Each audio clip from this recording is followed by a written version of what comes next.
तो अंडरस्टैंड करना, इसके ऊपर पूरा ध्यान रख रहे होंगे हम सभी। दो बातें हैं, तो एक तो मैंने बताया था कि विवश, दूसरी आत्माएं परवश है। तो एक ना ये फीलिंग बहुत अच्छा लगता है, जैसे कोई लंगड़ा है तो उसको देखते हैं तो हमको समझ में आता है ना, रहम आता है ना कि बेचारा लंगड़ा है, तो नेचुरली ऐसे ही चलेगा। किसी का बहुत हाथ इस तरह टूट, वो है प्लास्टर वाला है, तो वो उतनी स्पीड से काम नहीं कर पाएगा ना, विजिबल है उनके ये ऑर्गन्स में प्रॉब्लम है। तो दूसरा क्या करता है, रहम ही करता है।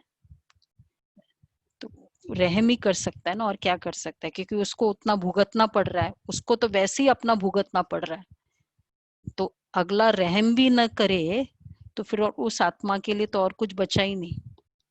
तो यही मेरा हेल्प है, that's the maximum help we can give to that soul उस समय।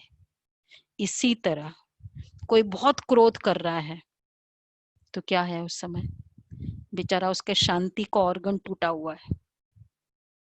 कोई बहुत हेट्रेड में है, उसका लव की हाथे टूटी हुई है। तो ऐसे हम फील करेंगे ना, बेचारा परवश है इसलिए। और दूसरा है विवश है। अब जैसे बांधेली है बाबा के ज्ञान में, तो उनको वो नहीं बांधेली है, लेकिन कुछ कुछ बातों में वो विवश है, नहीं कर पाते हैं। दिल है लेकिन नहीं कर पाते हैं। तो समझ में आता है ना कि देखो इसका दिल तो है ना, तो जितना भी वो नहीं आ पाते ज्ञान क्लास करने तो नो प्रॉब्लम, पर दिल तो है, नहीं आ सकते हैं।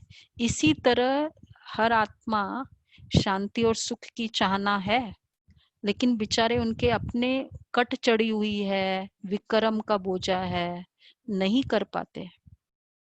इसको इस वे से जब हम उसके संस्कार को देखते हैं ना कि बेचारा कट चढ़ी हुई है ना, तो क्या है, झरमुई झगमुई की बातें कर रहा है, अपना इस तरह से क्रोध कर रहा है, इस तरह से ईगो में है, तो चाहती है शांति हो लेकिन विवश है।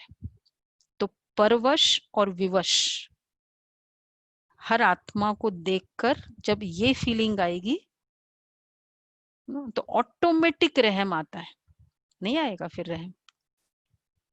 जैसे द मोमेंट आप कितना भी कोई कैसा हो, मतलब अगर उसको लंगड़ते देखेंगे आप, उसके देखेंगे कि पैर नहीं है, तो क्या करेंगे, हॉस्पिटल में जाते हैं तो या पैर नहीं है तो आप लोग, हमको रहम ही आता है ना उस पे। इसको कहेंगे तो परवश और विवश, कोई विवश है कोई परवश है। तो इस तरह की फीलिंग्स, तो इसको कहेंगे समझना। हम उस समय जो भी हेल्प कर सकते करें भले, पर नहीं कर सकते एटलीस्ट रहम तो कर ही सकते। तो क्या हो जाएगा, फिर ऑटोमेटिक कोई भी बात उनकी लगेगी नहीं। फिर हमें ये नहीं होगा, हम वो लंगड़ता है तो ये थोड़ी फीलिंग होती, क्यों क्यों लंगड़ता है, क्यों नहीं चल सकता है, कभी क्वेश्चन आएगा। बेचारे के पास पैर ही नहीं है जो हमारे पास है, तो कैसे चलेगा। हमारे पास जो ज्ञान है उनके पास है ही नहीं, या अगर है ब्राह्मण है, आत्मा है, लेकिन नहीं, कट चढ़ी हुई है। तो ये इस तरह से बहुत परवश आत्मा के वो समझ सकते, समझना हमारा पूरा फोकस है।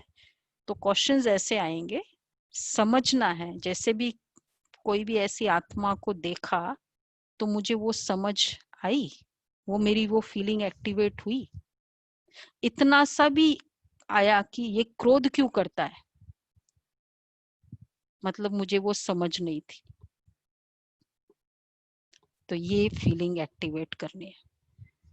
और बाकी दूसरा तो है ही कि समझना, दूसरा मेरे लिए जो एफर्ट कर रहा है, कोई भी मेरी उन्नति के लिए जो एफर्ट कर रहा है, उसके प्रति मुझे कितनी डीप फीलिंग होनी चाहिए कि ये आत्मा मेरे लिए कितना कर रही है। बाबा करा रहा है पर महसूस था किसी के एफर्ट्स के लिए, कुछ भी बहुत दिल में फीलिंग हो, समझना। कहते हैं ना, हम जो वो कहते हैं बच्चे समझते नहीं, पेरेंट्स तो करने वाले करेंगे, लेकिन बच्चे पता तो चले कि इन लोगों ने मेरे लिए किया। तो इसी तरह बाबा हम बच्चों के लिए कितना करते हैं। मुझे तो कभी यही ख्याल आ रहा था जब ये मुरली पढ़ रहे थे, तो जो 21187 की मुरली है कि बाबा 12, 13 आवर्स, 14 आवर्स एक उस शरीर में बैठकर, एक पालती में बैठकर ये सब मुरलियां चलाई है। आप सभी ने देखा कल, एक पालती, हिलाया भी नहीं बाबा ने जब चलाया। 12 आवर्स, कितने घंटे हम बैठ सकते हैं? कितनी तपस्या, मतलब ठीक है सर्वशक्ति है, सर्वशक्तिवान है, लेकिन फिर भी एक शरीर की लिमिटेशन होती है। किसके लिए बाबा कर रहे हैं? हम बच्चों के लिए किया ना इतना कुछ, जो आज हमको वो सब मुरलियां मिल रही है। तो भगवान मेरे लिए इतना सहन कर रहा है, मतलब कर रहा है।